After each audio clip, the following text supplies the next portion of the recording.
like Donegal, North Leitrim, North Sligo and into the north of Ireland are some of them are completely devoid of rail.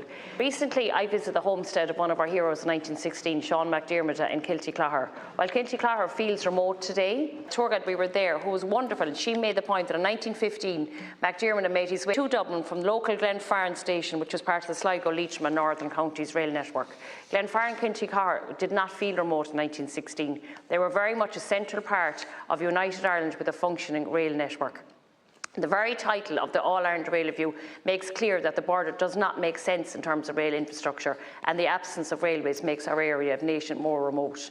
The attention shown to improving the cross-border offering in the east in the plan, the Belfast-Dublin line, is only right. And in this spirit, I would like to welcome the long-term reinstatement of a spur from Letterkenny to Derry as well as Portadown to Mullingar. However, the lack of attention, the absence of railway and the lack of ambition to build rail infrastructure is symptomatic of neglect shown to the northwest as a region as a whole. There's significant gaps in rail network coverage, and there was never a truer word. And nothing grabs the attention like looking at that map.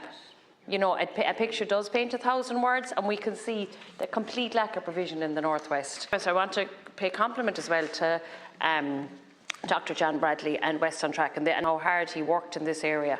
The reports were, you know, they were dismissed, and that it is included to extend it from Athenry to Claremorris, but wouldn't it be brilliant, you know, that it would be included that it's going to be from Claremorris to Colooney. And to go on about the spine of Connacht, like, I know it's fantastic that it's going to be the Athenry Claremorris section has been committed to.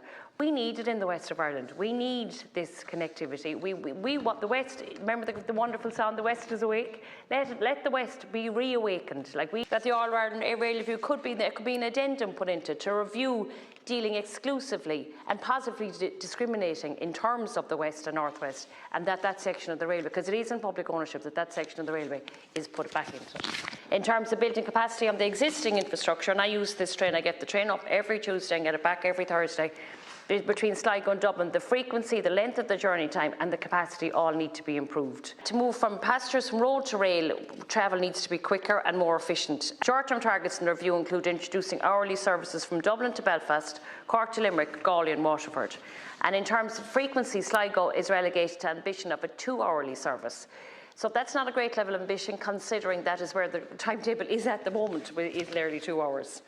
It also directly contradicts exchanges that I've had with senior members of Irish Rail who've told me explicitly on 2 occasions that they are targeting a move to an hourly service within the next 2 years. So I'd love to know if you could clarify that. Is there going to be a move to an hourly service? Urgent Legion ambition, and one which has been proven that's going to work, and this is thanks to the great work in an engineering graduate at ATU Sligo.